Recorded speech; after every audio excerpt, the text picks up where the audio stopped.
Hello students, good morning all of you. तो आज हम लोग इंग्लिश ग्रामर में बात करने वाले हैं टॉपिक वॉइस पे। तो वॉइस का अर्थ होता है वाच्य, जिसका कहता है कि it is the form of a verb, यानी क्रियाओं का, यह जो है क्रियाओं का रूप है। वॉइस जो है हमारा क्या है, एक क्रियाओं का रूप है। और वॉइस को दो भागों में बांटा गया है, एक्टिव वॉइस और पैसिव वॉइस। जो एक्टिव वॉइस में हम सब्जेक्ट की प्रधानता देखते हैं, किसकी प्रधानता, सब्जेक्ट की। और पैसिव वॉइस पे किसकी प्रधानता देखेंगे, तो ऑब्जेक्ट की देखते हैं। यदि हमारा जिस वाक्य में सब्जेक्ट और ऑब्जेक्ट रहेगा तभी हम उसका वॉइस बना सकते हैं। एक्टिव बनाते वक्त हम सब्जेक्ट को देखेंगे और पैसिव बनाते वक्त हम ऑब्जेक्ट को देखेंगे।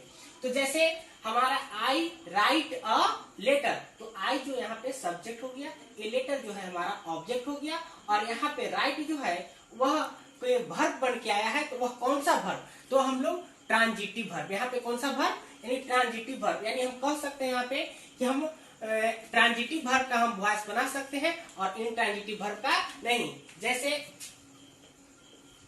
आई राइट हुआ केवल, तो यह सब्जेक्ट है और यह मेन वर्ब है, उसके बाद हमारा कोई वर्ड नहीं है, तो यहाँ पे यह जो है ट्रांजिटिव वर्ब नहीं हो गया, यह आई भी हो गया, यानी इनट्रांजिटिव वर्ब का काम किया। जिस वाक्य में हमारा, जिस सेंटेंस में हमारा यानी सब्जेक्ट और ऑब्जेक्ट रहेगा, उसी को हम लोग वॉइस बना सकते हैं। तो जो यहाँ पे यदि हमको सब्जेक्ट है तो यहाँ पे एक्टिव का काम किया, जब ऑब्जेक्ट है तो पैसिव। तो हम लोग क्या करें कि ऑब्जेक्ट से हम इसको सब्जेक्ट बनाते हैं और फिर उसके बाद हम क्या करते हैं, सब्जेक्ट को ऑब्जेक्ट बनाते हैं, तो यहाँ पे हमारा पैसिव का काम करता है। उसके बाद हमने यहाँ पे बताया कि एप्लीकेशन फर्स्ट, यानी फर्स्ट एप्लीकेशन। तो फर्स्ट एप्लीकेशन में हमारा एक्टिव फॉर्म और पैसिव फॉर्म। तो एक्टिव फॉर्म में हमारा V1 और V5 रहेगा, तो हम उसको कन्वर्ट कर देंगे एम इजार प्लस में V3 में कन्वर्ट कर देंगे। और V2 रहेगा तो उसको वाज वेयर प्लस V3 में कन्वर्ट कर देंगे। और V3 रहेगा तो उसको हम लोग क्या में कन्वर्ट करेंगे, बीन प्लस V3 में। और V4 रहेगा तो बीन प्लस V3 में कन्वर्ट कर देंगे। तो एक चीज और, ये दोनों को याद करने के लिए कि V3 कैसे बनता है, तो V1 में हम यदि ED जोड़ देते हैं तो हमारा वर्ब का तीसरा रूप बन जाता है। और V1 में यदि हम ING जोड़ देते हैं तो वर्ब का चौथा रूप बन जाता है। तो यदि हम देखेंगे जहां ED तो वहां लगा देंगे हम बीन, और जहां देखेंगे ING वहीं लगाएंगे बीन।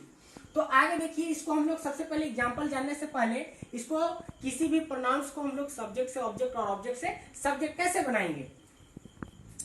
तो आई का ऑब्जेक्ट होता है मी, वी का ऑब्जेक्ट होता है अस, यू का यू, ही का हिम, सी का हर, इट का इट और दे का देम होता है। उसी प्रकार से ऑब्जेक्ट से सब्जेक्ट हम कैसे बनाएंगे आपका लिखा हुआ है। तो आइए हम लोग चलते हैं अब एग्जाम्पल से, बारी बारी इसको हम लोग, इस स्ट्रक्चर को हम लोग क्लियर करते हैं। तो चलिए देखिए इसको हम लोग कैसे बनाएंगे।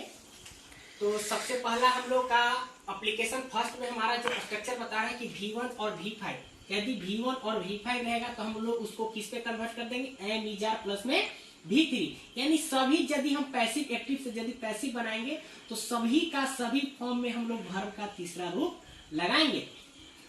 तो सबसे पहले हम लोग इसमें क्या करेंगे कि ऑब्जेक्ट को सब्जेक्ट और सब्जेक्ट को ऑब्जेक्ट बनाएंगे। तो देखिए कि यहाँ पे हमारा ए लेटर है, तो ए लेटर जो हमारा क्या बन के आया है, हमारा यहाँ पे ऑब्जेक्ट, इसको हम लोग सब्जेक्ट बनाएंगे। तो ए लेटर हो गया। अब यहाँ पे देखिए कि मेन वर्ब का क्या रूप है, पहला रूप है। तो मेन वर्ब का पहला रूप है, तो हम लोग क्या बनाए हैं यहाँ पे देखिए कि एम इजार प्लस में V3। तो ए लेटर है तो उसके अनुसार क्या लगेगा, इज का प्रयोग होगा। उसके बाद वर्ब का तीसरा रूप, तो आई ए लेटर इज रिटेन। और उसके बाद यदि हम लोग क्या करते हैं, वर्ब का तीसरा रूप लिखते हैं तो पैसिव बनाते वक्त उसके बाद हम लोग बाय प्रीपोजिशन का प्रयोग करते हैं। और उसके बाद आई का मी, आई का हमारा ऑब्जेक्ट क्या है, मी। और नेक्स्ट हम लोग देखेंगे तो यहाँ पे ऑब्जेक्ट हमारा क्या है, इंग्लिश। तो इंग्लिश हमारा सब्जेक्ट बन जाएगा यहाँ पे। तो इंग्लिश, आप देखिए कि मेन वर्ब का क्या रूप है, पांचवा। तो पांचवा क्या हो जाएगा, एम इजार प्लस V3 में हो जाएगा। तो इंग्लिश इज, इसका तीसरा रूप क्या हो जाएगा, स्पोकन बाय, और सी का हर। नेक्स्ट हम लोग देखेंगे तो ही कॉल्ड मी, तो मी को हम लोग क्या करेंगे कि देखिए कि मी है ऑब्जेक्ट, इसको सब्जेक्ट बनाएंगे तो क्या होगा, आई। तो आई यह वर्ब का क्या रूप है? दूसरा रूप है। तो वर्ब का दूसरा रूप है तो क्या? वाज वेयर प्लस में V3। तो आई के साथ वाज लगेगा कि वेयर? तो आई वाज कॉल्ड बाय ही का हिम। नेक्स्ट देखेंगे हम लोग तीसरा रूप। तो वर्ब का तीसरा रूप, सबसे पहले ऑब्जेक्ट को सब्जेक्ट बनाना है। तो यहाँ पे हमारा क्या है? ये मैंगो ऑब्जेक्ट है, इसको हम लोग सब्जेक्ट बनाएंगे। तो ए मैंगो अब हैज है तो हैज। यहाँ पे देखिए, जहां देखिए EDEN, हमने बताया अभी कि जहां देखिए EDEN वहीं लगाइए बीन। गाना गुनगुनाते रहिए। जहां देखिएगा EDEN वहीं लगा देना है हम लोग का बीन। और उसके बाद इसका तीसरा रूप हम लोग क्या लिखेंगे? इटेन और बाय और सी का हर। नेक्स्ट हम लोग देखेंगे तो हर मदर, यहाँ पे हमारा ऑब्जेक्ट के रूप में क्या है? Her mother. और इसका हम लोग सब्जेक्ट बनाएंगे।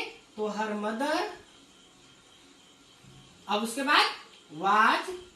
यहां पे देखिए कि जहां देखिए ING, जहां देखिए ING, हमने बताया कि जहां देखिए ING वहीं लगाइए बीन, जहां देखिए EDEN वहीं लगाइए बीन। तो ING देख रहे हैं तो हम लोग क्या लगाएंगे? बीन। तो यहाँ पे हम लोग बीन कर देंगे प्रयोग। और इसके बाद हम लोग इसका तीसरा रूप करेंगे। तो कॉल्ड बाय और सी का हर बन के हमारा तैयार हो गया। अब हम लोग इसके बाद हम लोग क्या देखेंगे? निगेटिव स्ट्रक्चर देखेंगे। चलिए इसको फटाफट आप लोग उतार लीजिए बस। तो निगेटिव स्ट्रक्चर में हम लोग देखेंगे, अभी हम लोग अफर्मेटिव पढ़े स्ट्रक्चर, उसके बाद निगेटिव स्ट्रक्चर, कि यदि हमारा जिस सेंटेंस में डोंट डजंट रहेगा तो उसको एक्टिव से पैसिव बनाएंगे, एमंट, इजंट या आरंट में कन्वर्ट करेंगे। डिडंट रहेगा तो हम लोग वाजंट ऑब्लिक वरंट में हम लोग इसको कन्वर्ट कर देंगे। तो आइए देखिए कि यहाँ पे ऑब्जेक्ट को सब्जेक्ट बनाइए। तो ऑब्जेक्ट हमारा यहाँ पे हिम है, तो इसका हम लोग का क्या होगा? Subject him. अब देखिए कि यहाँ पे हमारा जो प्रयोग किया गया है हेल्पिंग वर्ब का, यहाँ पे तो यहाँ पे एक डोंट है, तो डोंट के अनुसार देखिए कि क्या प्रयोग किया गया है? एमंट, इजंट, आरंट। तो ही के साथ क्या प्रयोग होगा? एम होगा कि इज होगा कि आर होगा? तो इज का प्रयोग होगा, बिल्कुल सही है। तो इजंट, ही इजंट, और हेल्प का तीसरा रूप हेल्प्ड बाय दे का देम। बाय देम लगा भी सकते हैं और नहीं भी लगा सकते हैं, यहां भी लिखेगा आपको लोग का सेंटेंस सही होगा। नेक्स्ट देखिए, इसमें हमारा ऑब्जेक्ट है a book, a book doesn't, उसके अनुसार हम लोग एमंट, इजंट, ऑब्लिक अरंट में कन्वर्ट कर देंगे।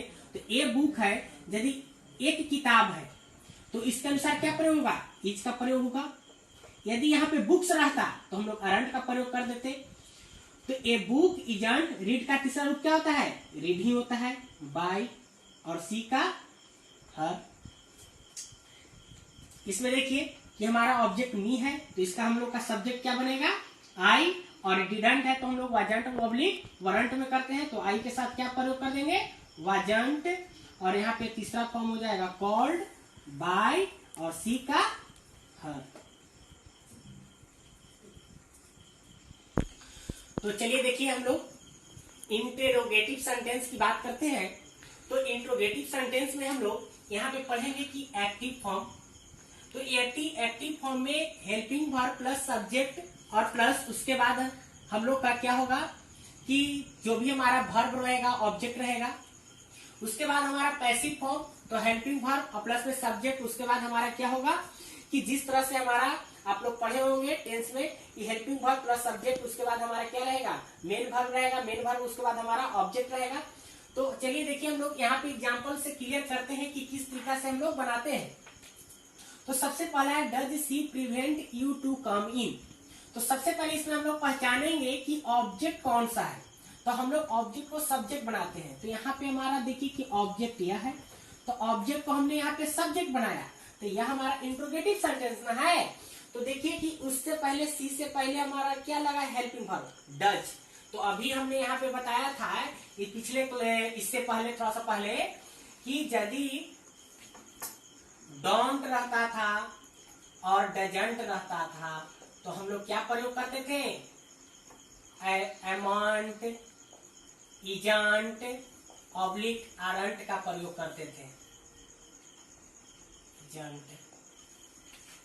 तो देखिए कि यहाँ पे हेल्पिंग वर्ब है डज, तो हम लोग यहाँ पे सी के अनुसार हेल्पिंग वर्ब में यहाँ पे क्या प्रयोग होगा, तो यू के साथ हमारा क्या होगा, यहाँ पे आर का प्रयोग होगा, आर यू।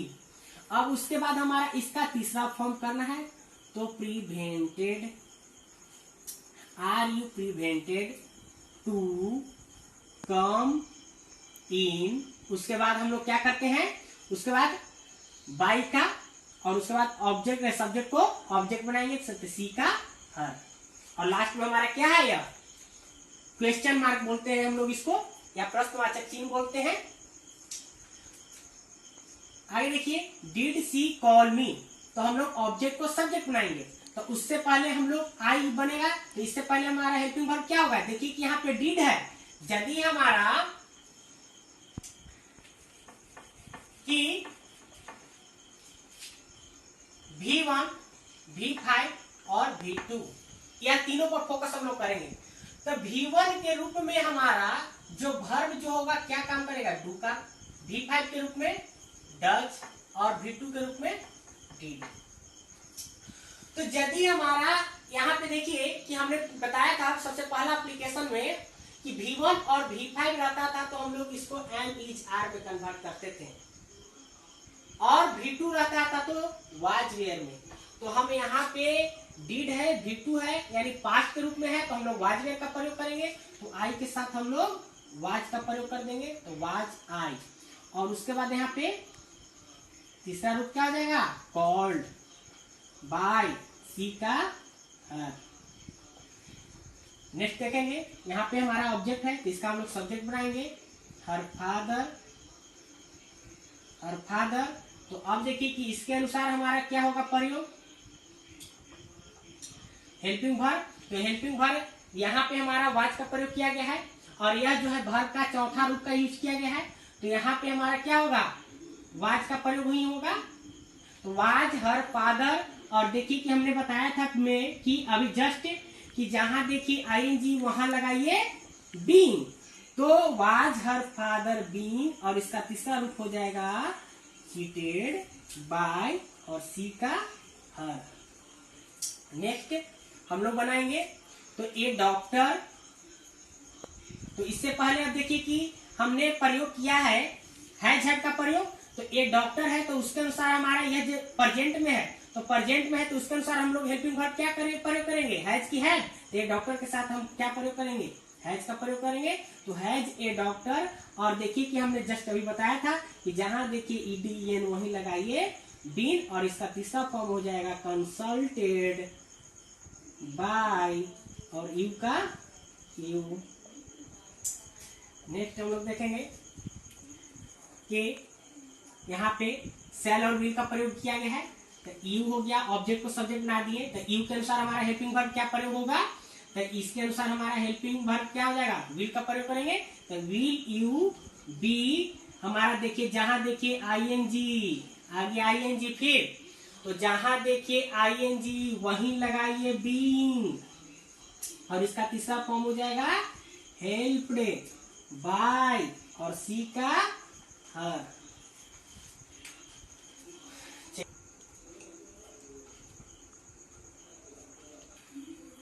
तो आज का क्लास है, हम लोग एंड करने से पहले आप लोग को एक चीज बतलाना चाह रहे हैं कि सी रीड ए बुक, क्या यह सेंटेंस गलत है या सही है। यदि सही है तो इसका पैसिव क्या होगा, यदि गलत है तो इसका सही सेंटेंस क्या बनेगा, इसका हम लोग का आप लोग से कमेंट बॉक्स में बना के बतलाना है मैसेज के माध्यम से। फिर next question, I read a book, तो क्या यह सेंटेंस सही है। तो यदि सेंटेंस जो सही है तो उस सेंटेंस को पैसिव में भी बनाना है और बतलाना भी है कि कौन सा सेंटेंस सही है। यह पहला नंबर हो गया और यह दूसरा नंबर हो गया। तो फर्स्ट क्वेश्चन आप लोग से, सी रीड ए बुक है, यह सेंटेंस सही है या गलत है, इसका निर्णय आप लोग कमेंट बॉक्स में दें। और आई रीड ए बुक, इसका यह सेंटेंस सही है या गलत है, और सही भी है तो इसका क्या पैसिव बनेगा, इसको आप लोग हमारे कमेंट बॉक्स में बताएं। तो आज का क्लास यहीं पे समाप्त किया जाता है।